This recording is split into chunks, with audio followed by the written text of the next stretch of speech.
Shalom అందరికి. ఈరోజు శ్రమకాల ధ్యాన కొడుకులు. ఈరోజు దేవుడు మన కొరకు ఏర్పాటు చేసిన వాక్యం ఒకసారి ధ్యానిద్దాం. యెహెజ్కేలు గ్రంథము 33వ అధ్యాయం 11వ వచనం ఒకసారి చదువుకుందాం. కాగా వారితో ఇట్లనము, నా జీవము తోడు, దుర్మార్గుడు మరణము నొందుట వలన నాకు సంతోషము లేదు, దుర్మార్గుడు తన దుర్మార్గత నుండి మరలి బ్రతుకుట వలన నాకు సంతోషము కలుగును. కాబట్టి ఇశ్రాయేలీలారా, మనస్సు త్రిప్పుకొనుడి, మీ దుర్మార్గత నుండి మరలి మనస్సు త్రిప్పుకొనుడి, మీరెందుకు మరణము నొందుదురు? ఇదే ప్రభువగు యెహోవా వాక్కు. ప్రియమైన వారులారా, మరి దేవుని యొక్క ఉద్దేశాలు, మరి దేవుడు ప్రేమమయుడు, ప్రేమ స్వరూపి. ఆయన మనుష్యుల్ని ఎంతో ప్రేమించి, ఆయన దేవాది దేవుడై ఉండి మానవ రూపము దాల్చి మరి మనందరి కొరకు శిలువ మరణము నొందాడు. ప్రియమైన వారులారా, మరి మన పాపములకు ప్రాయశ్చిత్తం చేశాడు. అదే విధంగా మరి మనం ఆలోచిస్తే ఆయన దేవదూతల కొరకు అంత త్యాగం చేయలేదు. ప్రియమైన వారులారా, దేవదూతలు మనకన్నా శక్తిమంతులని మనం ఒప్పుకుంటాము, కానీ దేవుడు మనల్ని మాత్రమే తన స్వరూపమందు చేసుకున్నాడు.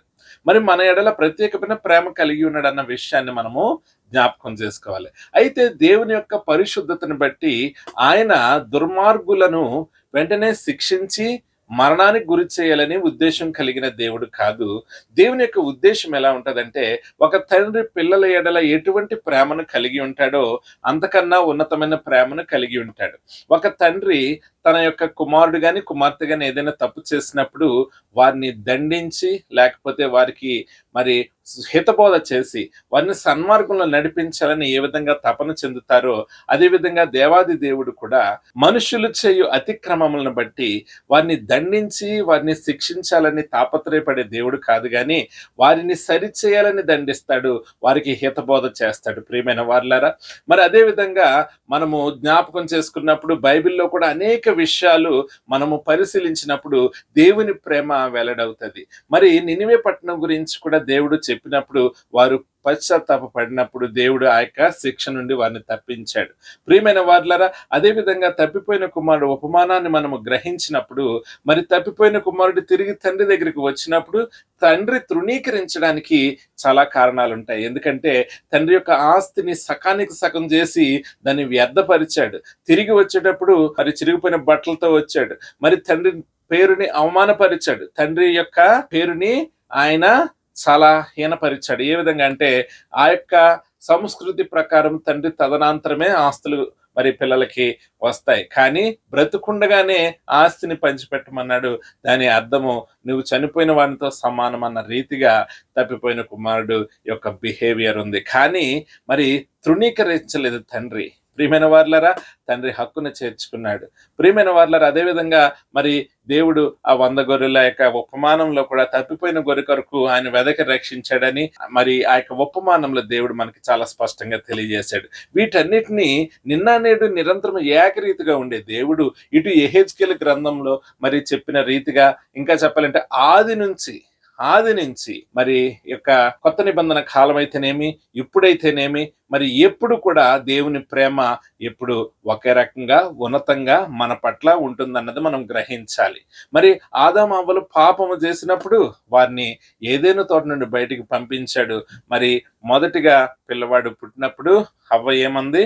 యెహోవా దయ వలన నేను ఒక నరుణ్ణి సంపాదించుకున్నానని. ఎవరి దయ వలన? ఎవరి దయ చూపించారు? ప్రియమైన వారులారా, అక్కడ మనము చాలా లోతుగా ఆలోచిస్తే అర్థమవుతుంది. అవును, ఎవరు ఆమెకి మరి డెలివరీ చేసి ఉంటారు? ఆ కఠినమైన పరిస్థితుల్లో ఎలా ధైర్యం తెచ్చుకుని ఉండుంటది?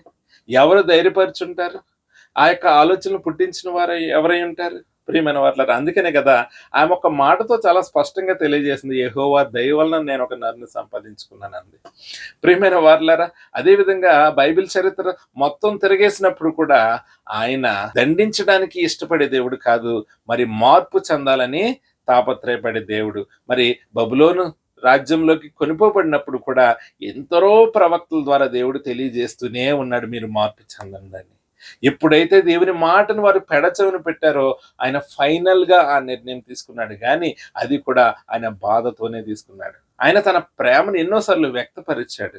ఏ విధంగా అంటే, ఒకసారి మరి దేవుడు మాట్లాడుతూ ఉంటాడు, నీవు పుట్టినప్పుడు నీ యొక్క రక్తపు మరకలు కూడా ఎవరు తొడవలేదు, నేను తుడిశాను, నేను నిన్ను పెంచి పెద్ద చేశాను అంటాడు. అదేవిధంగా ప్రియమైన వారులారా, నీవు నా కుమారుడు, నేను నిన్ను కని ఉన్నానని చెప్పాడు. తన ప్రేమను వెల్లడి చేశాడు, తన యొక్క హెచ్చరికలను జారీ చేశాడు. ఎన్ని చేసినా ప్రజలు మార్పు చెందినప్పుడు ఆయన శిక్షించి సరిచేశాడు. ప్రియమైన వారులారా, అదేవిధంగా ఆయన ప్రేమ కొత్త నిబంధన గ్రంథంలో కూడా మనం చూస్తాము. మరి చివరిగా ఆయన ఆ యొక్క శిలువ యాగంలో కూడా పశ్చాత్తాపడిన దొంగను వెంటనే క్షమించాడు, గాని తన యొక్క నేరాలను ఎత్తి చూపాలని ఆశపడలేదు. ప్రియమైన వారులారా, నిజమైన పశ్చాత్తాపాన్ని ఆయన కోరుకుంటాడు, మార్పును కోరుకుంటాడు, గాని ఆయన శిక్షించడానికి త్వరపడే దేవుడు కాదు. ప్రియమైన వారులారా, అది మన జీవితంలో కూడా మనము అర్థం చేసుకోవచ్చు. ఎందుకంటే ఆయన మన యొక్క అతిక్రమాలను బట్టి శిక్షించాలంటే, వెంటనే శిక్షించాలనుకుంటే ఈ పాటికి మానవ జాతి ఉండేదే కాదు. అవును, మనం చిన్నప్పుడు చేసిన చిన్న అతిక్రమాలకే ఆయన మరి తీవ్రమైన నిర్ణయాలు తీసుకుంటే ఈ భూమి మీద ఎవరు బ్రతకగలుగుతారు? ప్రియమైన వాళ్ళారా, ఆయన ప్రేమను మనం అర్థం చేసుకోవచ్చు.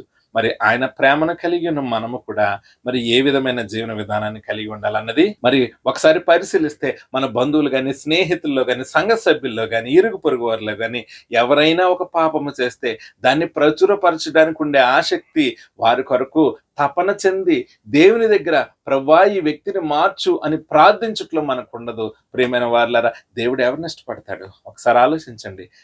ఈ యొక్క న్యూస్ ను స్ప్రెడ్ చేసే వాళ్ళన, లేకపోతే వారి కొరకు ప్రభువా ఈ సహోదరుడు ఎంతో మంచోడు, ఈ సహోదరు ఎంతో మంచిది, ఎంతో విశ్వాసంతో ఉండేదయ్యా, మరి ఎందుకు ఇలాగా అయిపోయిందో మాకు తెలియదు, దయచేసి కనికరించవా, దయచేసి కృప చూపించవా, ఆ బిడ్డని లేవనెత్తవా అని ప్రార్థించే వారిని కదా ఆయన ఇష్టపడతాడు. ఎందుకంటే దేవుడు అటువంటి హృదయాన్ని కలిగి ఉంటాడు.